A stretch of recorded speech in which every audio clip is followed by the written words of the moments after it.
제야의 고수라는 저희 코너가 있거든요. 네. 얼마 전에 그 작슈님도 나왔었던. 네. 근데 제야의 고수가 이게 섭외가 되게 힘듭니다.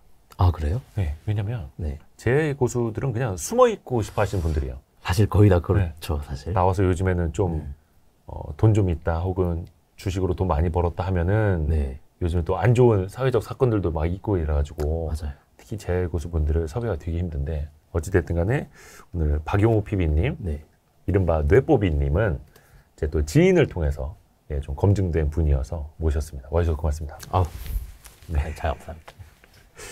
근데 사실 지금 모 증권사의 네. 지점에 소속되어 있는 프라이빗 뱅커 PB이기도 하고 네. 또 그 이전에는 전업 투자자였기도 했고 네. 그래서 제가 생각에는 제야의 고수보다는 네. 반제야의 고수.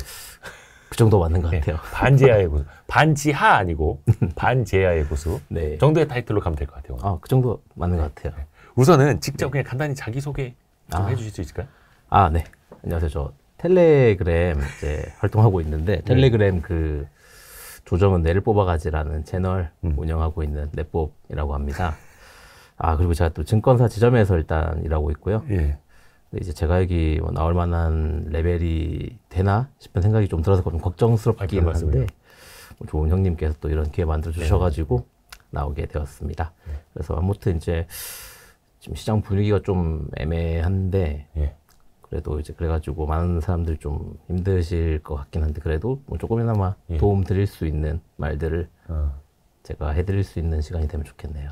또 이게 유튜브가 좋은 게 이게 한 달 뒤에 보시는 분들도 있을 거고 한 2달 뒤에 알고리즘으로 뜨는 분들도 있을 거고요. 모릅니다. 그 시점은. 알겠습니다. 아니 근데 그 운영하시는 텔레그램방 이름이 왜 조정은 뇌를 뽑아가지예요? 지금으로 따지면 약간 2023년 9월 말부터 10월 초면은 거의 뇌는 다 털렸을 것 같은데. 그죠. 이게 그러니까 말 그대로 이제 시장 약간 조정을 받으면은 좀 내가 좀 뽑히는 듯한 이런 고통을 좀 받기 때문에 조정은 뇌를 뽑아가지고 처음에 이제 제목을 정했고요. 근데 이 제목을 사실은 이제 정한 거는 처음에 이제 제가 이 채널을 만든 것도 저희 회사 이제 대리하 주니어들 이랑 이제 같이 이제 매매를 할 때 좀 도움을 줄 수 있을까 해가지고 이거 채널을 만들면서 좀 장난스럽게 만든 채널인데 채널 이제 처음에 만들고 주변에 좀 이리저리 좀 퍼지다가 그러면 그냥 오픈을 하자 해가지고 한 5, 6월 정도에 오픈해가지고 지금 이렇게 좀 이어진 게 됐습니다. 아하. 근데 지금 증권사 어떻게 보면 이제 직원이기도 하고 그 전에는 전업 투자자였고요. 이게 좀 어떻게 이야기를 해야 되나? 굉장히 좀 특이한 케이스 아닙니까? 아, 그죠, 그죠. 전업 투자를 하다가 증권사 직원이 됐고. 그죠. 보통은 반대 케이스가 좀 많죠. 근데 그 전에 증권사 입사하기 전에도 전업 투자자로서는 좀 성과가 많이 좋았던 걸로 저는 들었거든요. 성과가 그냥 입에 불칠하고 살 정도였던 것 같습니다. 저도. 그리고 거의 작년 4월에 증권사 입사하신 걸로 알고 있는데 입사하자마자 수익률이 굉장히 좋았다고 들었거든요. 아, 저희 올해 이제 실적 말씀하시는 건가요? 네. 실적은 저 안 그래도 방금 실적을 보려고 이렇게 보고 왔는데 9월 달에 이제 실적은 전체 사원 그러니까 전체 직원 중에서 4등 더라고요. 그럼 그게 어떤 기준이에요? 수익률 기준이에요? 아니면은? 그러니까 저희 PB들은 사실은 수익률보다는 수익률 높으면 이제 뭐 랩 같은 걸로 성과를 받기도 하는데 그보다는 약간 거래 대금 기준으로 보통 수익이 잡히죠. 아하. 그리고 그러면 또 고객들한테 그만큼 수익을 내줘야 되는 거잖아요. 그죠, 그죠. 그건 좀 어땠나요? 수익도 최근 조정 좀 받으면서 좀 뽑히긴 했는데 그래도 괜찮았습니다. 그 전에는? 그래요. 수익률 기준으로 나 한 이 정도는 된다라고 혹시 뭐 말씀해 주실 수 있는? 수익률 기준으로 그래도 올해 YTD로 3자리는 된다. 100% 이상? 너무 어림수로 말씀해 주시는 거 아닙니까? 제가 또 너무 또 세세하게 또 말씀드리기가 좀 그래가지고. 세 자리도 이게 100%부터 999%까지잖아요. 그죠. 그 사이 어딘가. 저는 알고 싶어요, 이게. 뭐 아니면 증권사 지점 직원들은 고객 것뿐만이 아니라 개인 투자도 할 수 있잖아요. 물론 뭐 회전율이라든지 여러 가지 신고 의무가 있고 좀 제약이 많기는 한데 거기 보면 이제 본인 계좌의 수익률은 찍히잖아요. 아, 제 계좌요? 예. 네, 있죠. 너무 제가 디테일하게 여쭤보나요? 아, 아니요. 네네네. 제 계좌. 예. 제 계좌, 제 거 올해 저희 5월인가? 제가 아마 입금을 처음 해가지고, 이게 또 입금 제한이 있어서 저희는. 아, 금액 제한이 있어요? 네, 입금 제한이 있어가지고, 5월에 처음 입금해가지고, 그래도 거기도 세 자리. 5월부터요? 네. 5월부터 9월까지가 네. 2배 이상 났다고요? 그저 지금까지 2배 이상 났죠. 네. 4개월여 만에요? 네. 어떻게? 운이 되게 좋았어요, 운이. 아, 운이 좋았다고? 아, 그 얘기는 여기 나오신 분들 다 그 얘기해요. 그 왜 저는 운이 나쁜 거예요? 운때가 사실 있는 것 같아요. 사람마다 운때가 있으니까. 이야.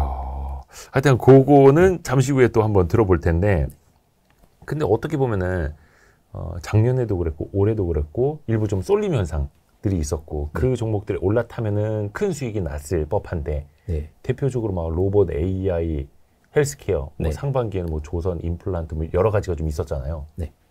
어떤 식으로 좀 해 오셨어요? 아, 이게 그러니까 올해 같은 경우가 좀 되게 특이한 장이라고 저는 생각하는데 네. 보통 이제 주도 섹터라는 게 있잖아요. 네. 뭐 AI 로봇 말씀하신 것처럼 이런 게 보통 한 해에 많이 나온다고 하면은 한 2-3개 나오면 아, 올해 그래도 좀 괜찮았다라는 네. 장으로 보통 생각을 하시는데 올해 같은 경우에는 주도 섹터가 엄청 짧고 세게 가면서 한 6-7개 정도가 나온 것 같아요. 예, 뭐 로봇, AI, 바이오, 뭐 그쵸. 조선도 셌고 다 셌잖아요. 네. 이게 돌아가면서 순환매가 엄청 빠른 장이었어가지고 네.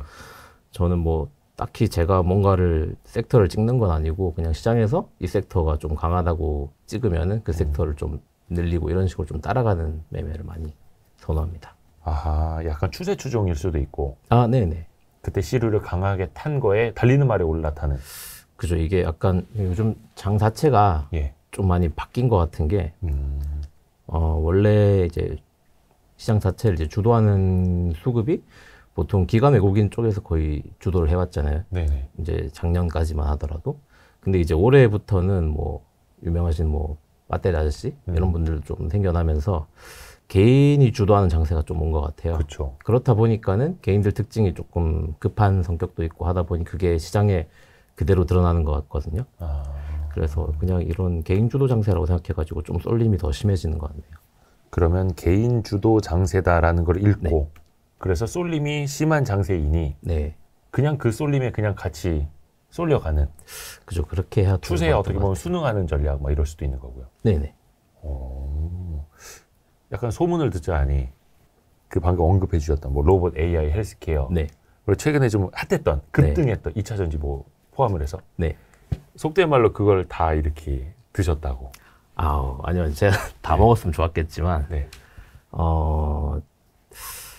모든 섹터 다 사실은 먹지는 못했고요. 네. 제가 이제 전지 같은 경우에는 제가 지금도 그렇게 썩 좋게 보지는 않고, 네. 조선은 그냥 뭐 찍먹 정도로만 본 것 같고요. 뭐 로봇, AI, 헬스케어 이런 성장주들 쪽에서 좀 수익을 많이 낸 것 같아요. 아, 로봇, AI, 헬스케어. 네. 근데 그게 장난 아니었지 않습니까? 상승 폭이. 아, 그죠. 올해 되게 셌죠, 그게 폭들이. 그럼 그것도 약간 막 차익 실현도 좀 하고 비중 네. 조절하면서 이렇게 간 거예요? 아니면 그냥 쭉 갔던 거예요? 그게 이제 꺾일 때쯤 되면은 사실은 팔고 이게 보통 이제 섹터 순환매가 있다 보니까 이 섹터가 꺾이면은 다음 섹터가 조금 약간 올라오는 게 있잖아요. 그렇죠. 예를 들어서 뭐 로봇 AI는 거의 비슷하게 갔던 것 같은데 네. 로봇 AI 팔면서 헬스케어 하는 수급들이 있고 이렇다 보니까 그래서 이게 만약에 좀 꺾이는데 다른 섹터가 이제 강하다 싶으면은 네. 조금씩 옮겨갔던 것 같아요. 그게 이른바 순환매 장세 펼쳐질 때 네. 순환매가 이렇게 정해진 대로 1, 2, 3, 4, 5 이렇게 가는 게 아니잖아요. 아, 그죠. 다음 섹터 뭡니다. 누가 알려주는 것도 아니고. 네. 그래서 이거 잘못 엇박자 타시는 분들은 순환매에서 완전 계속 잃고 고점, 상투 네. 이렇게 가잖아요. 아, 네네. 어떻게 이렇게 옮겨가셨는지도 좀 아, 이게 그러니까는 이게 주도 섹터라고 이제 정해지려면은 네. 그 섹터에서 이제 대장주가 하나 나오거든요, 보통. 예를 들어서 로봇에서는 대장주가 이제 레인보우 로보틱스였잖아요. 네. 그래서 이제 보통 이제 주도 섹터가 정해질 때는 레인보우 로보틱스처럼 하나 주도주, 대장주가 한번 오르고 네. 나머지 옆에 애들이 이제 같이 섹터 전체적으로 한번 다 같이 올라가는 구간이 있거든요. 네. 그래서 이게 사실은 나와야 이 섹터가 주도 섹터지, 만약에 이 섹터 내에서 몇 종목 한두 개 오른다고 이게 순환매가 바뀌었다 이렇게 보기는 사실 힘든 거죠. 그래서 이제 약간 섹터 대장주가 하나 오르고 그 옆에 곁다리들 다 같이 오르는 이런 섹터 액션이 나올 때 주도 섹터가 이제 바뀌었다라고 이제 보는 게 맞죠. 그게 그 섹터는 이제 더 이상은 아니고 다른 데로 간다라는 겁니까? 아니면 이게 확실한 주도 섹터라는 거죠? 이게 확실한 주도 섹터인 거죠. 그러니까 조금 멀어져라도 처음부터 사실은 이게 먹을 수는 없고 오르는 게 확인되고 나서 사도 충분히 수익이 나거든요. 주도주라는 게. 그래서 사실은 뭐 처음부터 끝까지 먹는다 이거는 저는 못했던 것 같고 오르는 거 확인하고 그때 붙은 것 같아요. 아하, 오르는 거 확인하고. 네. 근데 이게 이제 말 그대로 밸류에이션만 보는 이제 가치 투자를 전통적으로 하시는 분들 입장에서 보면 밸류에이션을 따져보고 야 저거 실적도 안 나는데 레인보우가 시가총액이 1조 원이 말이 돼? 2조 원이 말이 돼? 3조 원이 말이 돼? 이렇게 갔던 거잖아요. 그죠. 그러면 약간 그 밸류에이션 측정이라든지 이런 거는 어떻게 뭐 그러니까 이게 그러니까 해마다 약간 좀 바뀌는 것 같기도 하고 그런데 아까 제가 말씀드린 것처럼 이번 주도는 개인이 주도한 장이었어요. 네, 그러니까 개인들이 좋아하는 거는 사실은 그런 펀더멘털적인 부분도 당연히 요즘엔 개인들 다 똑똑해져가지고 다 확인을 하시는데 거기에 이제 곁들여서 개인들이 좋아하는 섹터 종목들은 특징적으로 이제 내러티브가 좀 좋아야 되거든요. 그러니까 스토리가 되게 좋고 그 다음에 이제 Q가 이제 절대적으로 많이 늘어나는 이런 것들을 되게 선호하지 지금 당장 숫자가 얼마고 이런 거를 찾다 보면은 올해 좀 소외가 많이 되지 않았을까 싶네요. 그러네요. 개인 주도 장세라는 걸 읽었으면 철저히 그때부터는 개인 투자자들의 눈으로 개인 투자자들 대중의 시선으로 시각으로 봐야 된다. 그죠. 사실 이 주식이라는 게 물론 펀더는 기본적으로 좀 깔려 있어야 되는데 사실 주식도 누군가가 제가 산 것보다 더 비싸게 사줘야 주가가 오르는 거잖아요. 그래서 사실은 하나의 그냥 재화라고 봤을 때 그럼 인기가 많은 재화가 오르는 게 주식인데 뭐 펀더는 사실 기본적으로 보고 그러면 이제 어떤 섹터가 인기 많고 어떤 종목이 인기가 많을까를 보는 게 좀 맞지 않나 싶네요. 사실 이게 그렇게 보면 너무 이제 가치 투자가 아닌 것 아니야라고 비판을 하시는 분들도 계실 수 있을 텐데 사실 이거는 케인즈조차도 주식 시장은 미인 대회, 미인 선발 대회와 같다 또 그렇게 이야기를 하고 철저하게 딱 그 관점으로 보시는 거예요. 그러니까 이게 사실은 요즘에 약간 좀 제가 채널에도 좀 많이 언급을 하는데 막 MZ 아재 이렇게 막 구분을 좀 짓는 분들도 계시고 뭐 펀더 그러니까 가치 투자랑 이제 그런 뭐 그러니까 펀더 외적인 투자를 뭐 선호하는 이렇게 약간 좀 이분법적으로 좀 많이 구분을 하시는 것 같은데 다들 사실 그런 건 아니고요. 그러니까 트레이딩을 하시는 분들도 사실은 펀더는 어느 정도 기본적으로 다 어지간한 사람들만큼은 다 하시는 것 같아요. 요즘에는. 그러니까 트레이더라고 해서 이제 차트만 보는 게 아니라 기본적으로 펀더멘털이 좋은 회사를 가지고 모멘텀 투자를 하는. 그죠. 이 회사가 뭐 어떤 회사고 어떤 일을 하고 숫자가 지금 얼마 지키고 이런 건 사실은 그냥 기본으로 깔려 있는 것 같아요. 요즘에. 아하. 그러니까 예전에 말 그대로 무슨 일을 하는지 뭐 만드는 회사인지 몰라도 돼요. 이런 시절도 사실 1, 20년 전에 있었는데 그게 아니라 옛날에는 있었습니다. 저는 이제 AG, 아재 시대고 여기는 MG. 근데 저기 우리 뇌뽀비님이 MG 세대 맞죠? 그러니까 Z 세대라고 해야 되나? 그죠. 사실 Z 세대가 맞는데 이게 지금 이거 보시는 분들 다 좀 뭔가 반전과 충격에 그죠. 제가 사실 외관으로 봤을 때 MG가 아닐 수도 있기 때문에 약간 충격을 받으실 수 있는데 나이로 보면은 그래도 MG죠. 90년대 92년생. 92년생이면 이제 올해 32이죠. 네. 뭐 만 나이로 하니까. 만 나이로 31? 네. 네네. 그렇습니다. 아니 자신 있게 말씀을 하세요. 본인의 나이 속이시는 거 아니죠? 아니죠. 저랑 동갑 아니죠? 제가 그 인증을 안 가져와가지고.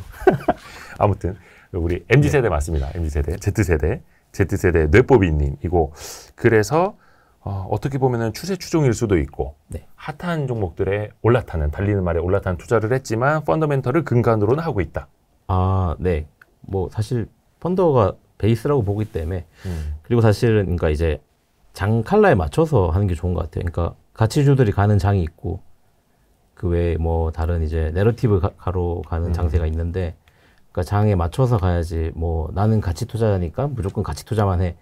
라고 이렇게 고집을 하면은 물론 그분들이 이제 안정적으로 수익을 내시겠지만 이렇게 내러티브 장세에서는 수익을 못 내잖아요, 사실. 아, 그렇죠. 그러니까 내 스타일은 이거니까 나에 맞는 장세가 올 네. 때까지 나는 기다리겠어가 사실은 좀 전통적인 네. 방식이었고 어떻게 보면 그 장 색깔에 맞춰서 카멜레온처럼 네. 변화하고. 그죠. 그게 사실 맞죠. 장이 계속 바뀌니까 장 컬러가. 그러면 후에 어떤 장세가 올지는 모르겠지만 네. 이런 쏠림 현상, 종목 장세, 막 순환매 장세가 아니라 네. 완전 펀더멘털 장세. 네. 진짜 완전 옛날 그 자산가치주 장세가 오더라도 그럼 그때는 그렇게 또 변모하실 계획이시죠? 그럴 때는 그렇게 해야죠, 당연히. 그러니까 제가 정확히 뭐다라고 말씀을 드리기가 좀 힘든 그런 약간 마바라식 투자자긴 한데 정확히 뭐가 정해져 있진 않아요, 저는. 네네네. 그러니까 좀 이것도 맞고 저것도 맞으니까 네. 사실 가치 투자도 맞고 그럼 뭐 트레이딩을 좀 많이 보시는 분들도 다 맞는 건데 너무 사람들이 다들 이분법적으로 보시는 것 같더라고요. 그건 아닌 것 같고. 근데 어찌됐든 돈을 벌자. 그죠. 수익만 내면 그게 좋은 투자잖아요, 사실은. 그죠. 그러니까 가치 투자는, 그러니까 저도 그래서 저희 와이스트리 채널을 가치 투자 채널로 계속해서 좀 갖고 나가고 있는데 항상 저는 강조를 해드리는 게 가치 투자는 목적이 아닙니다. 돈을 벌기 위한 상대적으로 그러니까 초등학교만 나와도 할 수 있는 가장 쉬운 방법이기 때문에 저희가 장려를 하는 거지. 그죠. 이건 목적이 아니라 수단으로 보셔야 됩니다. 네. 저도 그렇게 하거든요. 근데 장기 투자, 가치 투자를 자꾸 막 그냥 지상 과제, 목적으로 보시는 분들이 계셔가지고 그건 좀 오해를 없으셨으면 좋겠습니다. 그죠. 그게 맞는데 혹시 또 했다가 이제 가치 투자자분들한테 욕먹는 거 아닌가요? 아니요. 근데 이거는 우리나라 가치 투자의 대가인 그 이채원 의장님, 라이프 자산운용의 이채원 의장님조차도 본인도 하루 만에 30% 상한가 먹고 팔고 싶다. 근데 그게 안 되니까 장기 투자를 하는 거다라고 하셨거든요. 그러니까 이게 수단과 목적을 좀 오해하시면 안 될 것 같습니다. 그래서 정답은 없다라는 거고, 아까 이제 9월, 10월 시장은 좀 좋지 못해서 최근에 좀 수익률은 반납한 사람들이 많이 있는데요. 그죠. 혹시 우리 뇌뽀비님은 9월, 10월 좀 들어서는 좀 어떠세요? 살짝 내뽑히고 있어요. 아, 내뽑히고 있어요? 네. 막 숏 해놓고 막 이랬던 거 아니? 그랬으면 좋았겠지만, 그러니까 원래는 이제 9월에 좀 쉬려고 했는데, 그래서 제가 채널에도 이제 9월 좀 안 좋은 것 같다고 장 좀 꺾으려고 했는데, 또 사람 욕심이 그게 또 쉽지가 않잖아요.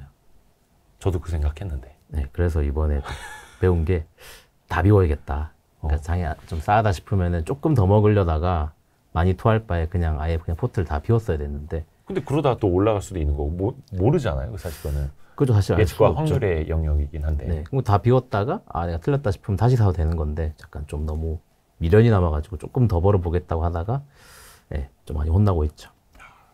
저도 그 생각은 했습니다. 저희 안 그래도 마침 김영익 교수님이 나오셨었는데 저희도 뭐 김영익 교수님 여러 차례 모셔서 같이 이야기를 했습니다만 이번에도 그 논리가 제가 봐도 되게 합당한 거예요.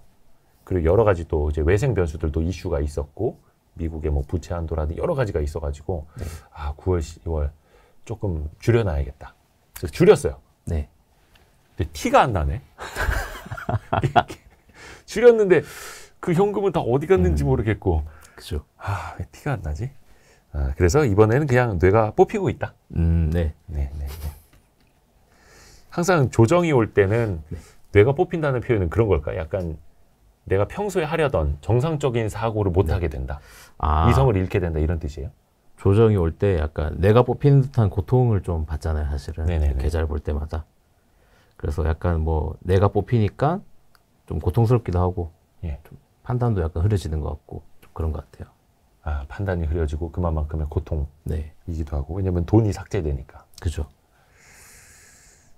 본인도 혹시 그런 거 있습니까? 나의 본전은 계좌의 최고점이다. 약간 이런 느낌? 항상 저는 고점이 제 계좌 원금이죠. 누구나 다 마찬가지입니다. 이거는. 근데 우리 뇌뽀비님, 박용호 PB님이 되게 이제 젊어요. Z세대예요. 이제 31. 근데 또 보시는 분들 입장에서는 저 젊은 친구가 주식 투자 좀 얼마나 했다고. 최근 뭐 한 1, 2년 수익률 좋다고 지금 나와가지고 되게 좀 이렇게 건방 떠는 거 아니냐 이러실 수도 있거든요. 주식 투자 뭐 경력이나 이런 건 어떻게 되세요? 경력은 제가 그러니까 시작 주식 시작은 제가 2014년에 했거든요. 네. 그때는 대학생 때였나요? 네, 그때 이제 전역하고 할 거 없어가지고 그 주식 영화 중에 작전이라고 있잖아요. 고 김용화 씨 맞나? 네, 네 맞아요. 아 박용화 씨. 나오시, 네, 박용화 씨. 그래가지고 그 영화를 보고 주식 한번 해봐야겠다 해서 시작을 했었죠. 아니 무슨 작전을 보고 주식을 시작을 해요. 아니 약간 궁금해가지고 네네. 주식이 어떤 건지. 예. 그래서 이제 그때 딱 시작을 했죠 저는. 하기사 근데 영화 속에서 이 주식 시장을 좀 깨끗하고 아름답게 그린 영화는 제 기억엔 없는 것 같은데. 없는 것 같아요. 이상하게 다 없네요. 그죠. 뭐 월스트리트를 다룬 영화들도 대부분 그렇고. 그죠. 뭐 좋게 그린 영화 뭐 없나? 같이 투자 관련된 주식으로 잘 된 게 빅쇼트도 그렇고. 행복을 찾아서라는 영화는 잘 됐잖아요. 윌 스미스 나온 거. 네, 그래도 잘 됐죠. 그죠. 근데 그 윌 스미스는 뭔가 되게 브로커로 나왔죠. 네네. 아, 그 영화가 있다. 그거는 좀 따뜻하네요. 그죠. 근데 영화 작전을 보고 주식을 업으로 이제 삼아야겠다는 생각을. 그죠. 뭔가 여기 한 방이 있다 이런 거예요? 너무 마발한가요? 근데 그때면은 네. 뭐 한 대충 22 아니다 22 막 이럴 때니까. 그죠. 어릴 때죠. 어릴 때니까. 궁금해가지고 한 거죠 사실은. 주식이 어떤 건지 궁금해가지고. 아하. 그러면 대학교 때부터 그러면 주식을 시작을 했던 거예요? 네. 그때 해가지고 그때는 좀 이것저것 좀 많이 해본 것 같아요. 뭐 트레이딩도 많이 해보고 또 이것저것 많이 해가지고 되게 뭐 대학생 모의 투자 이런 데 나가보고 대학생 투자 대회도 나가보고 그래서 그런 거 하다가 이제 본격적으로 펀드 기반으로 이제 공부한 거는 한 4년 정도 된 것 같네요. 혹시 그 대학생 무슨 투자 대회에서 입상도 하셨었나요? 아, 네. 몇 개 했었어요. 몇 개? 몇 개나?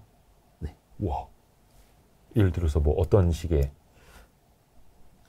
상이요? 예, 뭐 이렇게 증권사에서 주관하는 뭐 이런 거 있잖아요. 아, 네, 맞아요. 그 KB에서 하는 거는 실전 투자. 그리고 이제 1등 한 번, 2등 한 번 하고. 그다음에 대학생 키움 투자 대회. 몇 등인지 기억이 안 나는데 되게 좋았어요. 상위권에. 네, 여행을 보내주더라고요. 아, 여행을 보내줘요? 네. 그때 뭐 홍콩 갔던 것 같은데 홍콩 여행을 보내주더라고요. 야, 진짜 홍콩 간 거예요? 네, 진짜 홍콩을 가가지고. 진짜 홍콩 간 기분이었겠네. 좋았죠. 이야. 사실 근데 증권사에서 모의 투자 대회를 하고 저도 이 책에 썼습니다. 아, 그래요? 모의 투자 대회, 실전 투자 대회 하고 막 이런 거는 사실 증권사 입장에서 이제 회전율을 높이기 위한 거잖아요. 그쵸. 그래서 매매 거래 수수료 수익을 증권사가 이제 많이 취하기 위해서 맞아요. 봐라. 거래는 좋은 거야. 이렇게 사고 팔고 많이 하면은 당신들도 이런 트레이더들처럼 돈 벌 수 있어요라는 걸 보여주기 위한 거잖아요. 맞아요. 그러면서 자연스럽게 나도 매매를 많이 하고. 네. 근데 매매를 할수록 사실은 특히 이제 우리나라는 통계에 나온 거 보면 자본시장 연구원 자료도 그렇고 20대 남성 수익률이 가장 낮대요. 왜냐? 거래가 제일 많아서. 거래 수수료와 거래세 내고 나면 남는 것도 없어서. 오히려 막 50대, 60대 여성보다도 더 낮은 수익률이다. 이런 것도 있거든요. 이런 거래 회전율하고 수익률의 상관관계 본인이 느끼시기에는 어때요? 사실은 이제 그러니까 회전율이 높은 거에 대해 사실은 좀 부정적으로 좀 보시는 분들이 많잖아요. 네. 근데 이게 꼭 그렇지만은 않다고 저는 생각을 하는 게, 이게 주변에 이제 보면 회전율이 높음에도 불구하고 수익률을 내시는 분들이 있거든요. 그러니까 이게 차이가 뭐냐면은, 그러니까 회전율이 높은데 아무런 뭐 로직도 없이 기준도 없이 하시는 분들은 사실은 회전율이 높으면 높을수록 뭐 슬리피지도 있고 재세금 이런 거 다 고려하면은 자산이 녹을 수밖에 없는 구조고요. 그렇죠. 근데 이제 이런 게 아니라 진짜로 꼭 필요해서 이제 트레이딩을 하시는 분들은 사실은 회전율이 높다 하더라도 수익률도 같이 높아지더라고요. 아하. 그래서 이게 꼭 무조건 정비를 한다 이거는 반비를 한다 이건 아닌 것 같아요. 아하. 그러면 말씀하신 로직이라는 거, 나만의 어떤 뭐 구조적인 뭐 원칙 같은 것이 필요하다라는 겁니까? 트레이딩을 하더라도? 당연히 필요하죠. 네. 대표적으로 뭐 어떤 것들을, 그러니까 뭐 예를 들어 뭐 기술적인 지표를 본다라든지 아니면은 뭐 수급을 본다라든지. 그거는 다들 너무 달라가지고 개인들마다. 저는 요즘에 이제 하는 게 그 이제 과거 케이스들 보면서 이제 과거에 이랬고 그런 것들 이제 좀 여러 번 쭉 훑어보면서 앞으로 이제 똑같은 비슷한 케이스들은 나오잖아요. 그때도 이제 뭐 비슷하게 한번 적용을 해볼 수 있지 않나 하는 뭐 그런 생각들 한번 해보고 있는 거죠.